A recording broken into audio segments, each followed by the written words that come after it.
Mae pêl-rwyd yn gyflym, yn gorfforol, mae eisiau bod yn ffit ac mae angen sgil. Felly dwi am rannu ambell dip gam wrth gam i wella'ch gêm chi. Yr ymarfer cynta, pasio. Yn y drill yma, y wal fydd eich cyd chwaraewr chi. Ffeindiwch darged ar y wal i basio'r bêl tuag at y targed yna. Unwaith mae'r bêl wedi bwnsio oddi ar y wal, ydych chi'n dal y bêl a glanio efo'r gwaith traed cywir. 1, 2.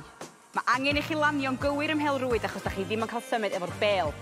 Y droed gyntaf lan i'r llawr, mae hwnna'n sownd. Dim ond yr ail droed ydych chi'n cael symud. Ydych chi'n cael troelli fel hyn. Unwaith ydych chi wedi pasio'r bêl, mi gewch chi symud. Yr rheswm angen dewis targed ar y wal ydy mwyn gwella eich cywirdeb wrth basio.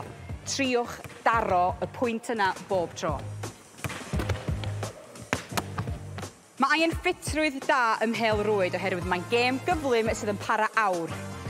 Mae'r drill yma yn wych ar gyfer hynna. Newch chi sylwi fod y curiad calon chi'n codi a mae'n cardio da iawn. Ar nesa, drill cyflymder, troi a phasio. Yn gyntaf, mae rhaid chi daflu'r bêl dros eich pen. Unwaith ydych chi'n gweld y bêl, gewch chi symud a'i ddal o.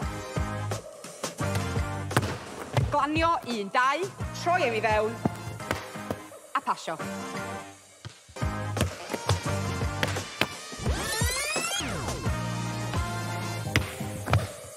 Dych chi mond yn cael dal y bêl am 2 eiliad, felly mae angen pasio'r bêl i'r chwaraewr arall yn gyflym.